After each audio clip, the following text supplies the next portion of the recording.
The year was 1996. Bill Clinton was in the White House. In everybody's driveway, a minivan. And in that year, Congress passed the Telecommunications Act of 1996, which to this day is still the law of the land. 30 years later, on its 30th birthday, how has it aged? We'll talk about that on this edition of Broadband Action.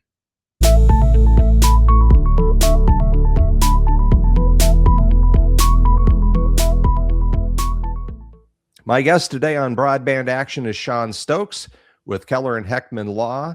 And Sean has been in this industry for a long time. Were you at the firm when the act passed?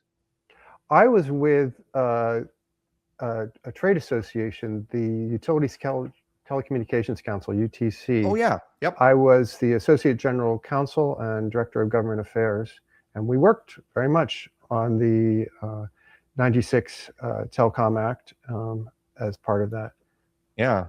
Just a different role, but you were at the kind of at the table when this was happening. I got to say, not yet in telecommunications when the act passed, but I certainly benefited from some of its elements because 3 years later, I'm helping build a municipal broadband utility in Spencer, Iowa. So Sean, thanks for coming on with us. And I just want to give a shout out to Keller and Heckman. You guys have been extremely supportive of CBAN and our mission. You're one of our broadband backers.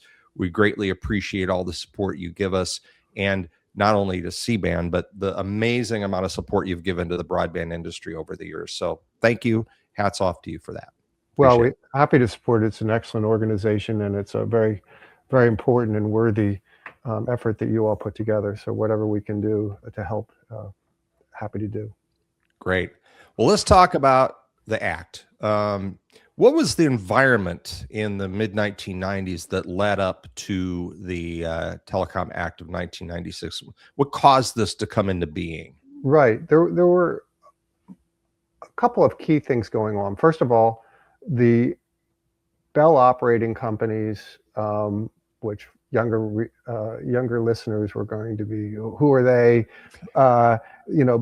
Think Verizon was Bell Atlantic and NYNEX, the New York telephone company. But basically, all of the regional incumbent Bell telephone companies had been forced to split off from AT&T under some antitrust cases. And there was a need to put some rules and guardrails about those companies, about what they could now do and what lines of businesses they could get into, because they still controlled monopolies over so many different areas of telecommunications, including things like the phone books, because back at that time, people actually used phone books. And at the same time, cable television was the young, new upstart, and they were wanting to get into other potential lines of businesses, including telecommunications, meaning voice telephone services. And so those two came together, as well as in certain areas, there were starting to be what was at that point referred to as competitive access providers, entities that were third-party entities that wanted to primarily serve businesses, often with maybe private businesses that had specific communications, sufficient volume of traffic that it made sense for these competitive access providers to provide links to those providers and not have to go through the local telephone company. So those all came together. The Bells wanted relief from some of the restrictions they were under the antitrust consent decree, and to do other types of things again.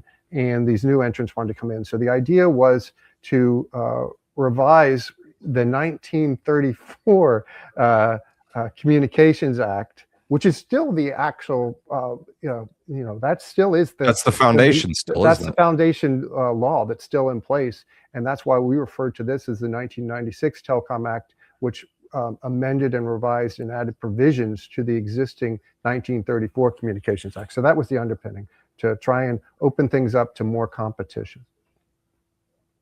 So one of the things that the act was supposed to accomplish was that it would remove barriers to entry. In other words, the things that were keeping certain types of entities from being involved in communication services would be lifted But here we stand 30 years later, and there are still plenty of barriers to entry, and in particular toward the group that you and the other team at Keller and Heckman have spent a lot of time supporting, which are municipalities. Yeah, no, that's absolutely right. So in 1996, in the lead up to the passage of the bill, we at UTC and Jim Baller, who I know you know well, Jim Baller was doing a lot of work as outside counsel to the American Public Power Association, and we really were trying to push for some sort of affirmative statement that municipal and municipally owned utilities could get involved in the telecommunications space, because I almost said broadband space, but that wouldn't have been the term we would have used at that time. So we were talking about, yeah, we would have talked about cable television and telecommunication services, and in particular telecommunication services, because one of the things that was a gatekeeper for a lot of these types of activities, in addition to state-specific restrictions, is you needed to get a certificate of convenience and necessity from the Public Service Commission in most states. And in order to do that, you had to be a telecommunications carrier. So, and it was sort of a chicken and the egg type thing. And most municipal entities, including municipal utilities that might operate as utilities, don't go before the Public Service Commission. In fact, often the Public Service Commissions don't have regulatory authority of them.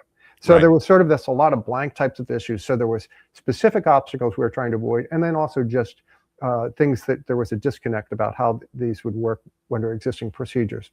So long story short, the silver bullet that we thought we had was Section 253 of the Telecommunications Act, which specifically said that state and local governments may not create barriers to any entity from providing any telecommunication service. We thought that was pretty clear. And yet, Big Cable said, "Hold my beer." Yeah, exactly. And as soon after that that law was passed, a number of states, at the behest of incumbents and Big Cable, well, medium-sized cable at that time, pushed for state barriers and restrictions. And when the municipal entities in various states, including actually some in Iowa, as well as in Texas and Missouri, brought challenges in either federal district courts or at the FCC, there's a lot of confusion about this. And the FCC said, well, we don't think that any entity means municipally owned entities, or it's not necessarily clear that it means municipal entities. We brought that all the way up to the Supreme Court. We won in the Eighth Circuit. We overturned an FCC adverse decision on behalf of the Missouri Municipal League and municipal utilities. In particular, the city of Springfield brought that challenge. And the Eighth Circuit said, well, certainly local governments and municipal utilities are entities under just any standard definition. And any entity suggests that, well, if we're talking about the entire class of entities, then any entity would certainly include municipals.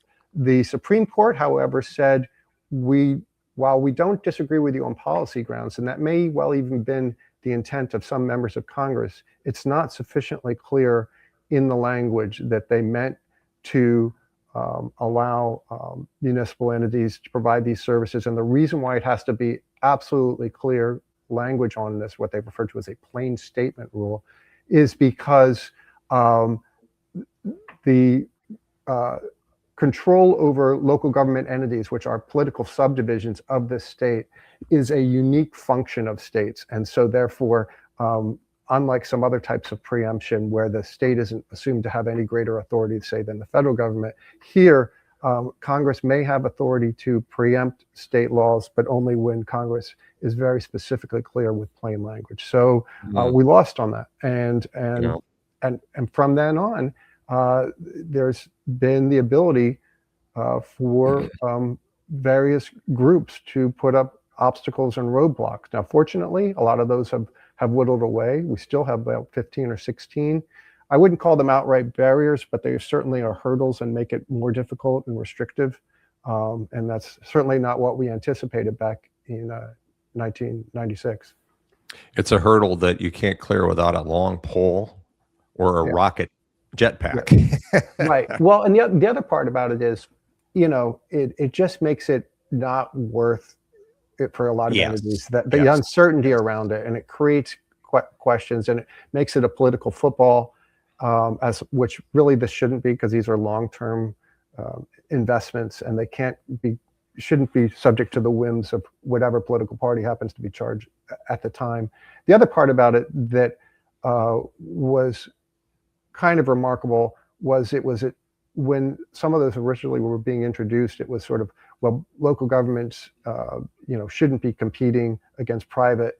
So much now what we're seeing is public-private partnerships, and Right. private was always involved in these things. So it's really turned from incumbents trying to block new entrants, and one of the new entrants in many areas that's the most viable happens to be community-owned or government-owned.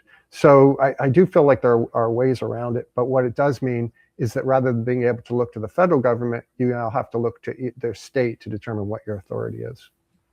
And every state has handled this differently, right? I mean, Yeah. I'm in Iowa, as you well know, and the state of Iowa has done a fairly good job of keeping a light touch on it. Yeah, there are still some hoops to jump through, but then again, maybe there should be in many cases. But in other states where it's just outright, no, you can't do it.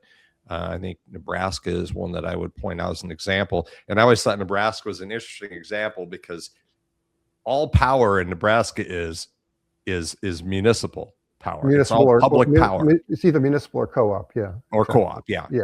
But there can be no telecommunications in Nebraska that has any city ownership. So no, absolutely right. And in fact, they even go so far as to limit, I know it's a little bit of flexibility on it, but limit leasing of dark fiber and infrastructure, right, that a utility, a municipal public power utility might own there. Yeah, so it's different in different states, and you have to figure out also, not to go too far in the weeds, but states run on a continuum from something what's known as the Dillon's Rule, which actually comes out of Iowa, and it's named after a state Supreme Court justice, I believe, but that says that you can only do those things that the state specifically says you can do in the state constitution or in state laws. And then on the other end of it is home rule authority, which is you can do anything other than that which the state specifically restricts. And of course, you've got everything in between in different states. And sometimes individual states may have multiple flavors depending on the size of the municipality, or Tennessee, for example. Everybody that follows this area has heard about the success of Chattanooga and Gig City and how great they are, and they are. But the Tennessee law that enabled them to provide telecommunications and broadband and cable television services specifically only applies to municipalities in the state that own and operate electric utilities. Right. So if you're in a city that has doesn't have a municipal electric utility, you don't have that ability, and that's there's certain arbitrariness to that. I always like how they approach it in some states, especially Massachusetts, that if you can call it a light plant, it's okay. Right. Even though light plant probably originally meant electricity for lights, and now it means no, there's light in a fiber cable, so it's okay. Entities have had to get really creative to get around some of these restrictions or barriers. Yeah. Well, the other thing, though, I will mention, then we can move to your next question probably, is because one of the things we're going to probably talk about is things that weren't anticipated in the bill also in terms of technologies. And one of them is broadband. But an ironic aspect of that is that at least two laws that I know of that were intended to be pretty restrictive and draconian in terms of municipal entry left giant loopholes because they didn't anticipate that, well, broadband would be the service that people would provide.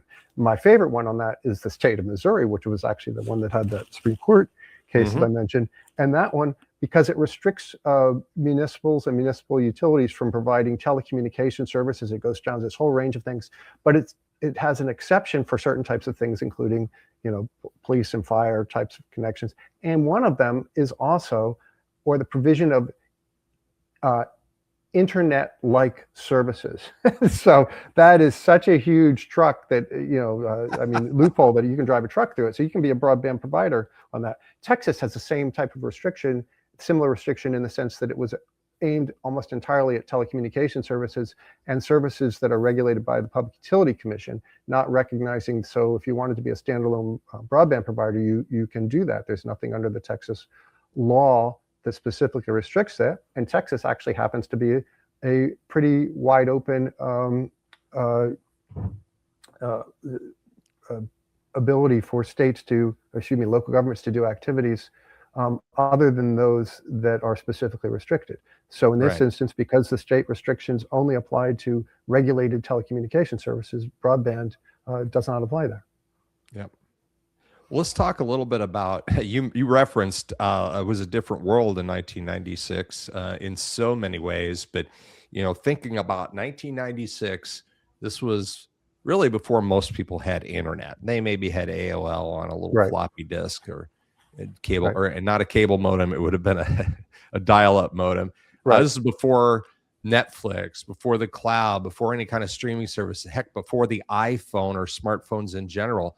And, we've spent this past decade kind of with this regulatory ping pong about whether or not the internet is a Title I or a Title II service. And those definitions have been stretched and pinched. And, if you were to draft the 2026 Broadband Act or Telecom Act, whatever you want to call it, would you think that those categories just need to go away because they're archaic? Or would that require going all the way back to the 34 Act and changing it and revising it as well? I think fundamentally you might need to go back to the 1934 Act because, so for those listeners who aren't familiar, that what you just referred to as Title I and Title II are literally the title chapters in the Communications Act, and what that shows is in the 1934 Act, and as it was carried forward in the 1996 Act, there was sort of this stovepipe mentality that each service is provided by a particular provider that is subject to a specific set of regulations. And Title II is for common carrier telecommunication services, meaning at that time, primarily voice phone service. And Title VI, for example, is cable television service. Title III is for wireless services. Title I was a catch-all sort of unregulated, including information services. And that's what the bucket that internet access got thrown into. Because even though it was understood that it existed and referenced once or twice in the bill, it was not the focus of the legislation at that time. And so there really was not a lot of intent to look at how that would play out. And so the examples of that is when I mentioned Section 253, this law to remove barriers to state and local barriers to entry, irrespective of where you come down on how that law should be interpreted, it's very clear that it only applies to telecommunication services as defined by the federal government. So, and the FCC over the past 15 years, as you know, has ping-ponged back and forth depending on which administration was in charge as to whether broadband internet access was a telecommunications, Title II telecommunication service or a Title I unregulated information service. Right now, it is pretty definitively viewed as an information service, and I don't think that's going to flip back. But that means that an information service provider, a broadband provider, does not have the authority to point to Section 253. Similarly, and that includes access to public rights of way. It also includes classification as a Title II carrier had carrot and stick types of things. It was the keys to a lot of types of things. If I am a new entrant and I wanted to interconnect to a Bell company or AT&T, I needed to be able to demonstrate that I was a Section 253 telecommunications provider. I don't have that authority if I'm not a telecom provider. Pole attachment regulations, at least under Section 224, which is the federal FCC pole attachment regulations over investor-owned utilities, all of that flows only to telecommunications service providers and cable operators. A standalone broadband provider does not have those rights. A VoIP provider and broadband provider doesn't have that right because the FCC has never classified VoIP as a telephone service. A dark fiber provider does not have rights because dark fiber is not a telecommunication service, because dark fiber is the unlit glass, so that doesn't provide the transmission of Right. information. So those things, I think that I think there'd be a clearer focus on, okay, how, maybe it would still be unregulated, but there'd be some ways to get a handle around some of these types of things where we even though we say broadband and internet are unregulated, there's a lot of things that we still want to ensure that are done with them. Privacy, transparency, non-discrimination in terms of providing service and how you do it, but also things like if someone is relying on it for voice over internet service and there's outages, how is that controlled? All sorts of other types of things, because to the consumer, even though we're talking about it in very esoteric terms, for the consumer, voice telephone service and video services provided through VoIP or streaming still seem very much like cable television or telephone service. Yeah, and that's been the intent all along, and because the providers that are giving those services want it to feel familiar, and when it's not familiar enough, then there's resistance to that. And I always think of there's still a person out there that wants to be able to take that remote control and click up and down. And so providers that provide a service that allows that has the look and feel of the old-fashioned cable system, or can pick up their phone and it acts like an old-fashioned phone, that's the meeting of that niche for them. Let's talk a little bit about one of the key components, one of the key elements of the 96 Act, and that was Universal Service Fund. Mm-hmm. Certainly, it's under a great deal of strain and stress right now. There are various and sundry discussions and attempts and proposals about how to refine the USF, especially on the funding side, where that money's coming from to pay for the universal service and deployments. Where do you see that going? Is that part and parcel of the whole discussion about what is next for the Act of 96, or is this going to be a separate side piece? I do think that there's a growing momentum for some type of change for it, just because it's untenable, unworkable right now. How high the USF contribution amount is, I think it hovers around 30% of your gross revenues on telecommunication services and voice services, and that's caused entities. I've got any number of clients who want to turn themselves into pretzels to avoid having to provide services that count as telecommunication services, or figure out how these rules work. And the rules are not at all clear, because it's always a shifting target as new technologies have developed, again, because it only applies to telecommunication service.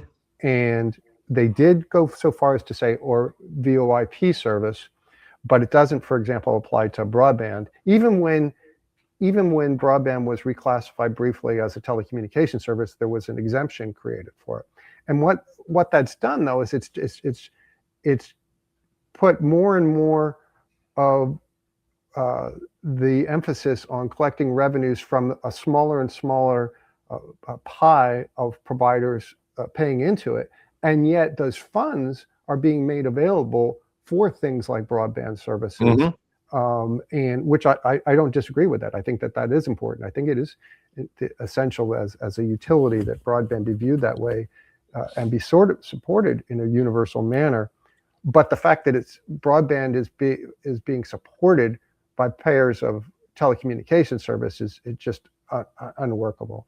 And so I do feel like the case that went up to the Supreme Court recently and upholding the USF, though, demonstrated the shaky ground we're on all of this, because what happens if that goes away, and how do we revisit that?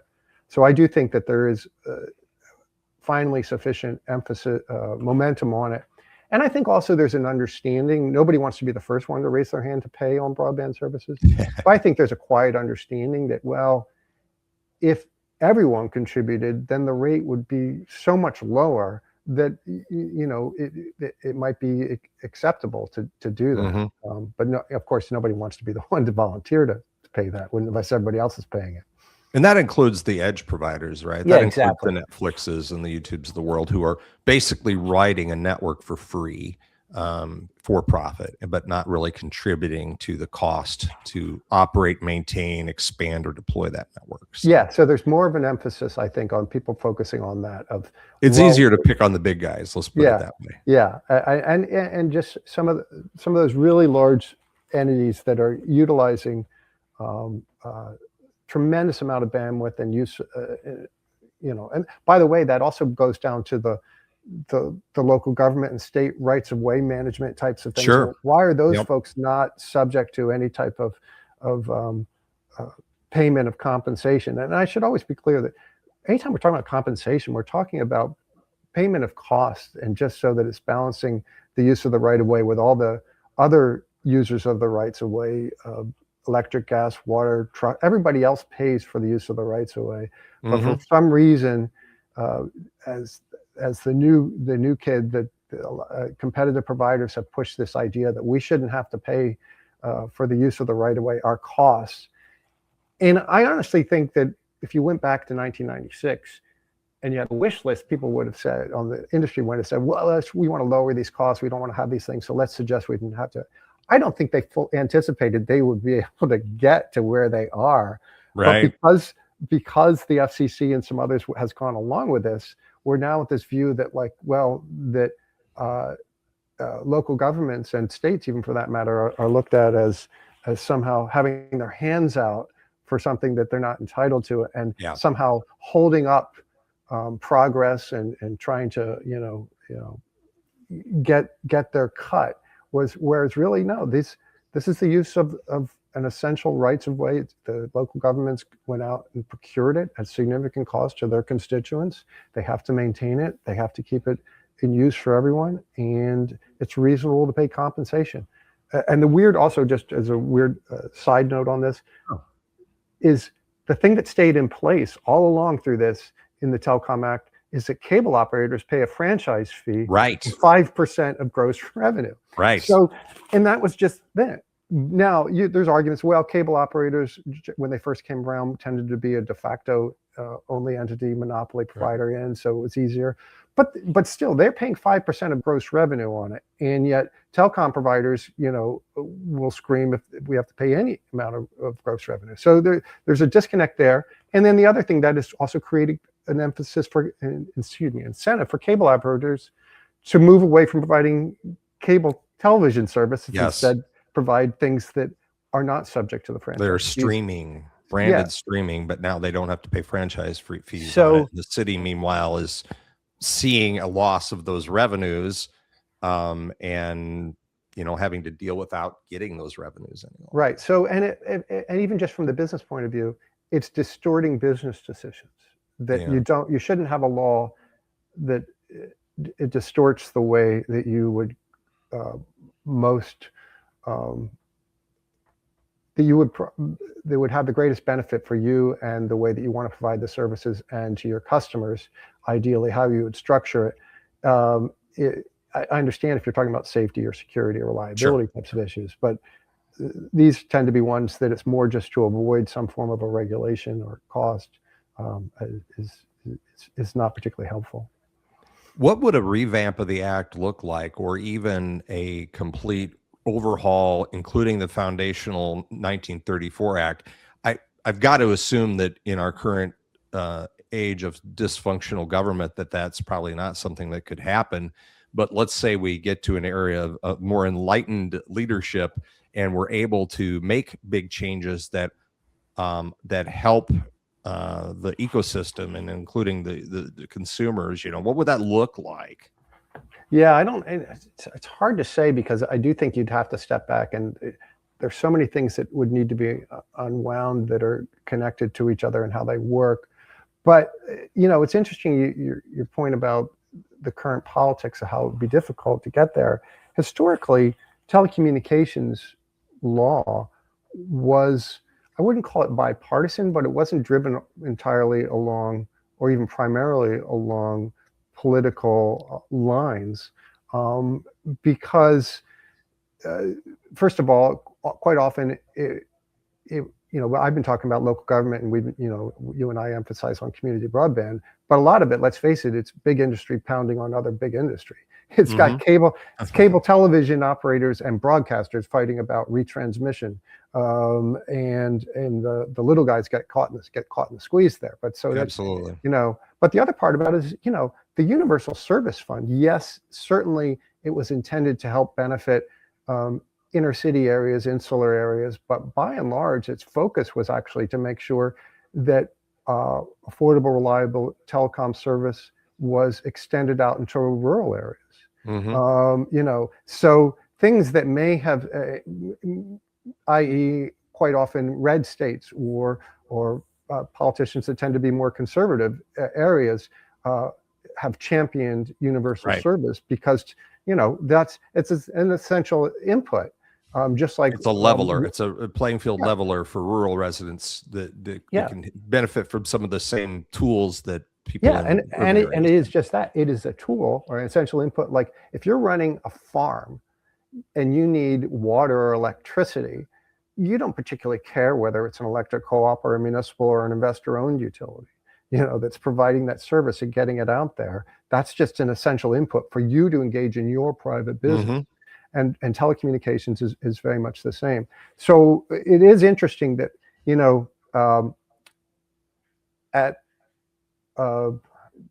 John McCain was actually one of the co-sponsors of a bill that would have amended the Communications Act to explicitly remove barriers to municipal and community broadband.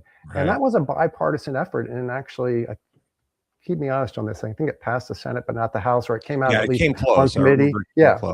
That same bill has been reintroduced a few more times, but it's only now getting Democratic signatures on it. And people that were signatories prior to this in the earlier round sort of walk away and disown it. And that is, I think, an unfortunate response of our current political environment, because I don't think the things on the ground have changed there as to why it wouldn't still benefit their constituents to get those capabilities. So I do think that the politics, unfortunately, are going to make it a lot more difficult to come together on one of these things. That said, there's a lot of push right now for right-of-way permitting reform. What's that look like? I mean, they're talking about using unused BEAD deployment funds for permitting reform, and I'm like, what will that? I mean, is that going to cost a lot of money, or what is it for? I'm not sure. Writing the rules, or what's it going to be used for? Yeah, and I've heard that, but I've mainly heard it at the policy level. I haven't seen how the rules would work on that. I've heard it in small bits of things that, well, it could fund pole replacements or certain types of costs, and also could it? I don't know if it would be to local government permitting that would remove it, or would it be more that, no, if you've got some sort of Forest Service permit that you need, a state could use its broadband non-deployment funds to help pay for some of those costs. So I'm not entirely clear on how that works. But there's also a national, at a federal level, there's been a push to sort of further streamline and remove what are perceived barriers to telecom and broadband deployment. And some of that is couched in revising Section 253, which is sort of funny that I keep coming back to that, because all things lead to that for whatever reason in my life. But so there's emphasis on that. There's also things about removing restrictions on railroads, which is always say what you will, but the railroads have always been sort of the troll under the bridge in terms of what they can demand for access to. As a former employer of mine called them pirates. Yeah, but so there's movement on that. On the House side, it actually passed out of the full Energy and Commerce Committee. I don't know where we're in an election year already, so the calendar's very short, and I've never been very good at reading the tea leaves on things like that. So I don't know whether it's one that will actually get sufficient momentum. I think it's very heavy-handed in terms of from the municipal government point of view. It says a lot of things that, in talking about an abstract, I don't think anybody would disagree with, but the way it would work out, it can be very problematic. And I think it ends up stripping away a lot of the authority of state and local governments to properly manage and use their police power authority to manage the use of their rights of way and their zoning authority or obtain reasonable compensation. But that said, there's a lot of momentum for these things because we now have all this federal funds, people wanting to, and clocks to build it out. And so anything that can be perceived as a barrier or cutting into the use of those funds by having to spend them on something else is an easy target for those types of things.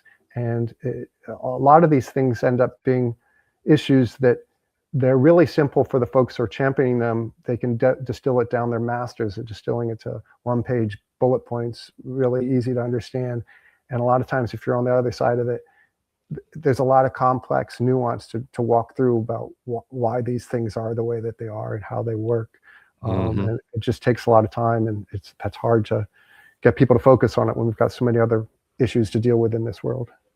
Yeah, and this is not, as we close up here, I just say this is probably not something that most lawmakers are really focused on. There's a lot of other issues that have much more of their attention span right now. I think that's right. All the other political things. I think that's right. I think, unfortunately, what happens when you've got things like that too is then lawmakers tend to defer more to industry or people that are viewed as being experts in this area. And, nobody gets too beat up about somebody saying, well, we passed a law to lower costs and speed service to customers. And so it's like, yeah, but it's the details on it. The other part about that also is a lot of these things, for all of our discussions about the importance of getting broadband by any entity that can do it, including communities and local governments, public-private partnerships, a large portion of the country is well served already. And yet some of these bills would actually apply everywhere, to, even though they may be talking about a very specific issue that may be real, but it's a discrete issue. And yet they're not trying to have a legislative fix to just focus on that discrete issue. This is a sledgehammer that would apply everywhere. So somebody who's fully built out in a major metro area and there's lots of competition, all of a sudden they would get some sort of relief on this, which is could be viewed as a form of corporate welfare. Well, it takes less skill to wield a meat cleaver than it does to wield a scalpel. So I think sometimes that's the path of least resistance. Well, hey, we could talk about this all day, Sean.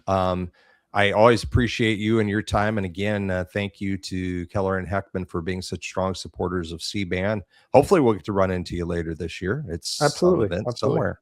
Absolutely. We'll be around. But thank you, and happy to do it. And thanks for inviting me on and giving me the opportunity to talk about some of this stuff. Great. Our guest today on this episode has been Sean Stokes. He's with Keller and Heckman Law out of Washington, D.C. We want to thank you all for joining us here on Broadband Action.